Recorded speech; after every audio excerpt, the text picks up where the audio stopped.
had to try to do like this Superman fly into the camera. Welcome back, everybody, to another review. This time for Superman and Lois Season 2, Episode 10, called Bizarros in a Bizarro World.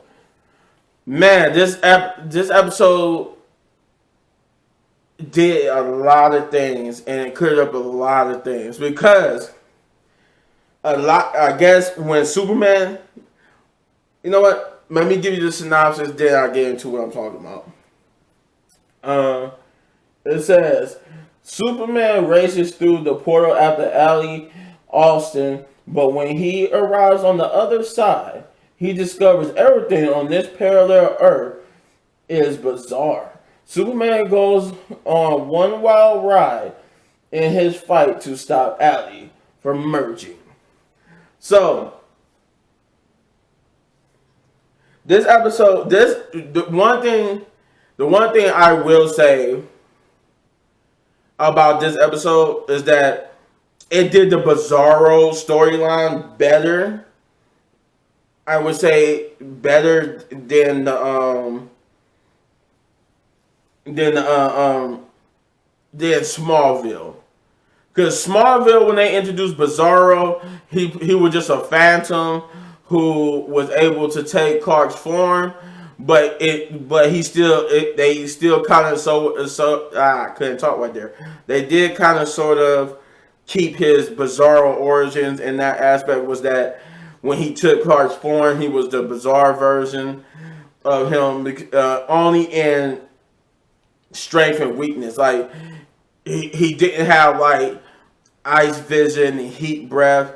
He had regular heat vision and regular ice breath, but he did have the Bizarro version. And like Bizarro, he did have that, like, where kryptonite made him stronger, and the kryptonite that made him weak was like blue kryptonite or something to that effect, right? Probably sitting too close to the camera. But yeah.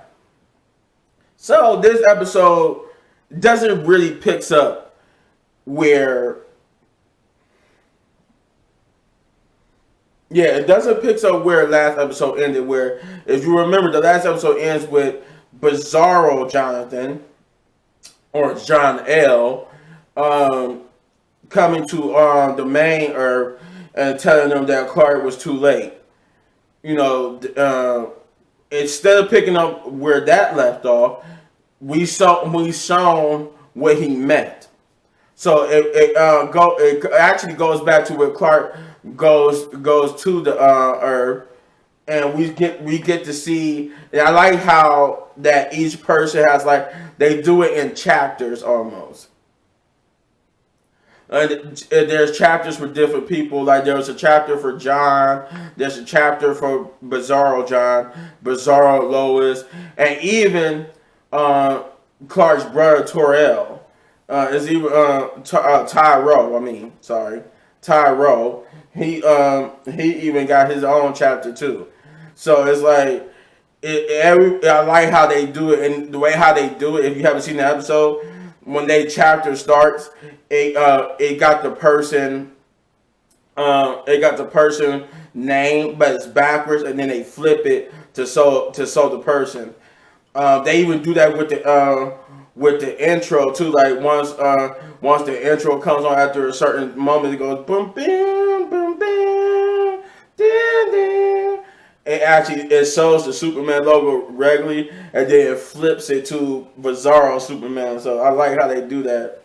The one thing I like too, that it took me a minute to figure out, was that I guess Kryptonians adjust quickly to their Bizarro or opposite. Like when Clark gets there, he speaks backwards, but then he goes like it quickly just clearing his throat, and then he's able to speak regularly to them. Whereas you saw Allie and the rest, it takes them longer to adjust to speak right, to speak regularly to the Bizarro people. But at the same time, this contradicts why it took so long for Bizarro Superman to speak regularly to Superman when Bizarro Superman was in the main universe, and but that was like the one bad thing about this episode. It contradicted itself because for some reason both John L. or the Bizarro John and regular Superman adjusted quickly. You know, we seen that in the last episode when John showed up. He was like, "You're right," and then he said he didn't make it. And that's the same thing like Clark. When he gets to that Earth, he speaks back. Like I said, he speaks backwards, but then he quickly recovers. Yet we see the humans who did make it, like Ali Austin and that military guy who killed Bizarro. When they get to that Earth, or at least for the military guy, because Ali seemed like I don't know, it's because she was only speaking to Clark. They never saw her speaking to our main universe. Ali never spoke to the Bizarro people. It just saw her speaking to Clark, so we never see to the Bizarro people she was speaking backwards. But they do so that they do so, which is to be obvious, that the Bizarro people are, in this case, Clark and the people from the main universe can speak regularly to each other. It's only to Bizarro people, like I guess, like when you speak to the Bizarro people from that Earth, from the Bizarro Earth, they hear you speak backwards. But when you speak to your own people, that might have came to that Earth, they can hear you regularly, but not the Bizarro people. But what this story also does, it shows you the Bizarro versions of everybody's life. Like when you see Superman, like in John chapter just to show you what their life was like. How John was the misunderstood one, the one that never heard, the one that got the powers and all that type of stuff, while Jordan is still waiting for his, and he was like the emo kid. They were both like, everybody's like emo because everybody except for Superman wears bright colors. The one thing I found weird was that but it was also a nice touch because they showed the slow transformation of Bizarro Superman. He went from being a regular Superman. He was regular Superman with his clothes regularly, but you notice that his cape was never regular. His cape was always torn. But he was a regular person, and you saw his slow descent into what we know Bizarro looks like. We saw that slow descent, and we saw like how he's so different on the Bizarro Earth, because on the Bizarro Earth he's just like this celebrity. You know, he's this celebrity who they're rich, like, because unlike Superman and the regular Earth, who doesn't like lavish in the limelight, doesn't want anything, they treat him like a celebrity. They host their award shows, they doing all this type of stuff. But you see through Lois's chapter and John's chapter how this is affecting the family, right? And they slowly show you that even on the Bizarro Earth, we get to see how people are different, and how even on that Earth the people even on that Earth are turning against Ali.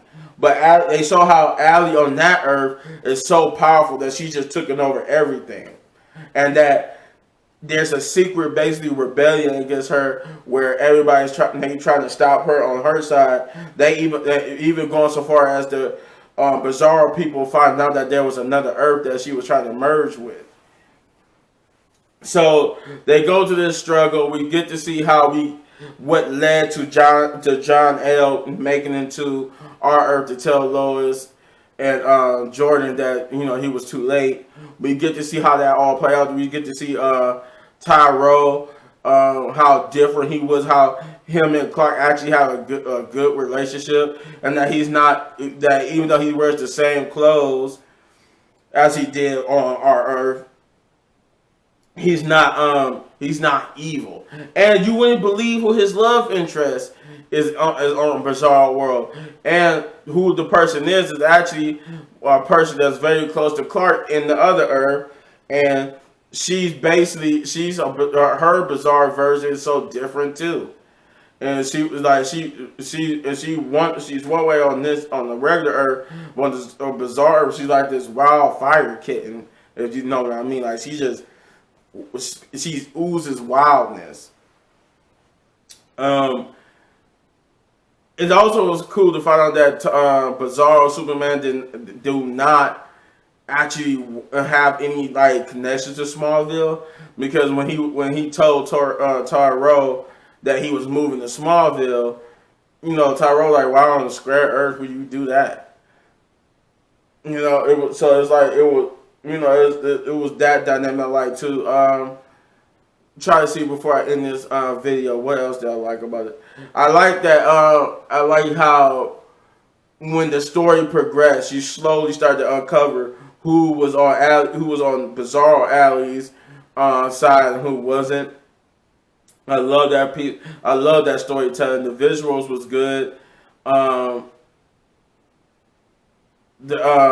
The revelation for the army guy, realizing that he was wrong this whole time, and what led him to that is something that you would have to see if you haven't seen the episode. But he learns a specific detail about Superman that lead him to realize that he was wrong the whole time.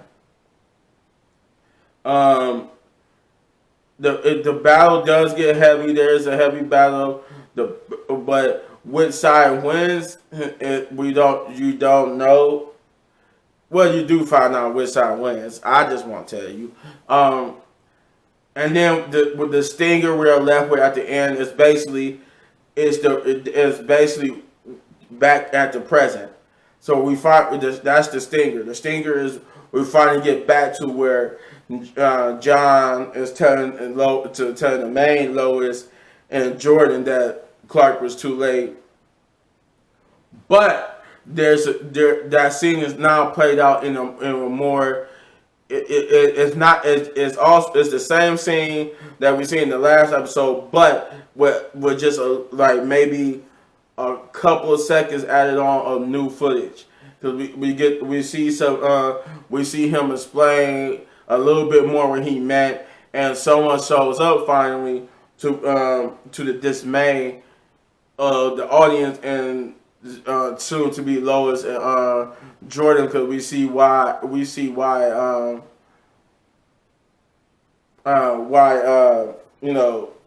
Jordan is there, or John L. I forgot to mention too, I like how the whole getting through the portal without the medallion thing goes too. How Superman basically had to fly at super speeds to get through it. But other than that, this episode gets a 8 out of 10 big ups, because I loved it. I loved seeing the Bizarro Land, people's lives. I love the story they told.